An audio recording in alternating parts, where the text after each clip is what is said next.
Welcome back to another technical deep dive here in the debug zone. Today we're tackling a big question and breaking it down with insights from other users. Hopefully this clears up some misconceptions and helps you get the answer you need. So buckle up, stay a little curious, and let's jump right in.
And that's a wrap.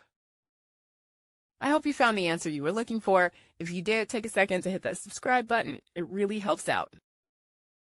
And let me know in the comments which solution worked best for you. See you next time in the debug zone.